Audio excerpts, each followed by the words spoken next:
Salut à tous, c'est le professeur Titube et on se retrouve ce dimanche pour goûter une bière au cannabis, soi-disant au cannabis, hein.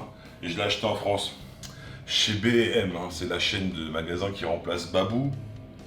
Ouais, alors, les plus assidus savent que j'ai déjà fait un crash test avec un produit de chez Babou, qui avait fini dans l'évier. Ouais, j'aime bien me faire du mal. Et donc là, on se rend compte que c'est Flavor of Cannabis, donc c'est des saveur de cannabis, on est plus sur la cannabis beer comme on voit écrit en gros. Voilà, on voit en dessous, c'est Favorite Beers X Mark. Je ne connais pas du tout cette distillerie, elle n'est pas très connue je pense. Puis voilà, on se rend compte qu'en fait, mixing with herbs and spirit to bring you... Oula, je ne comprends rien. Mais ce n'est que pour les saveurs.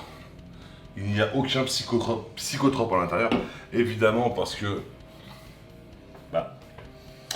cannabis forcément c'est illégal en France et si ça avait été du CBD je pense qu'il l'aurait mis parce que il y a une grosse mode sur le CBD donc il l'aurait mis et puis de toute façon dans tous les cas ils sont obligés de préciser si c'est censé nous faire des effets.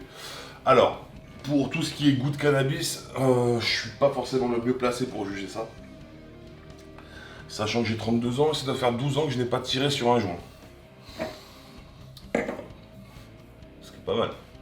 Mais évidemment, comme mes potes sont des gros connards et qui passent leur temps à fumer à côté de moi, voilà. Vous inquiétez pas, j'ai un très bon souvenir du goût et de l'odeur. Parlant d'odeur. On dirait une bière à la pelouse.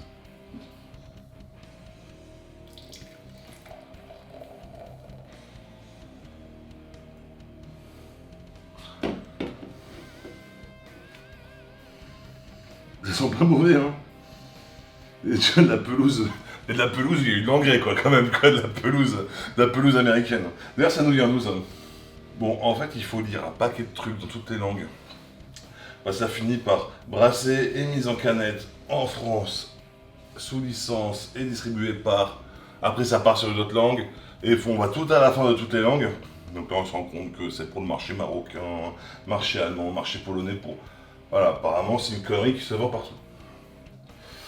Et on trouve que, apparemment, ça serait distribué par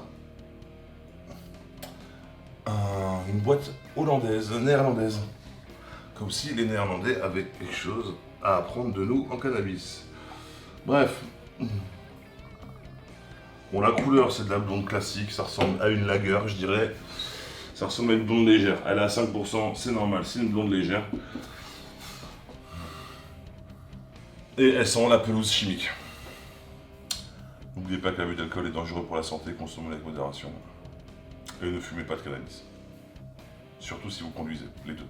Les deux, c'est pas bien.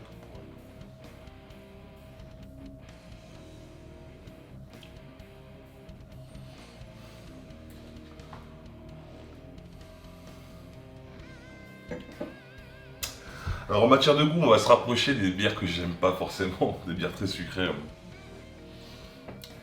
On va se rapprocher des DSP quoi. Peut-être qu'il y a un côté chimique que je retrouvais dans la DSP, que je retrouve ici.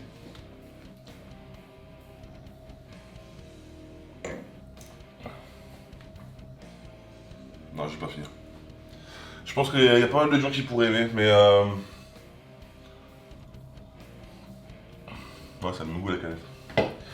Mais il y a un truc qui me dérange. En plus du côté DSP, il y a un petit côté, je sais pas. Mais en effet, on retrouve un petit côté cannabis. Alors ça, c'est pas du mytho. On retrouve un côté herbacé, quoi, en gros. Mais ouais, qui peut rappeler cannabis dans les grandes lignes. Hein. C'est assez vague. Est-ce que je conseillerais ce produit? Non. Pourquoi? Parce que c'est de la merde. Abonnez-vous.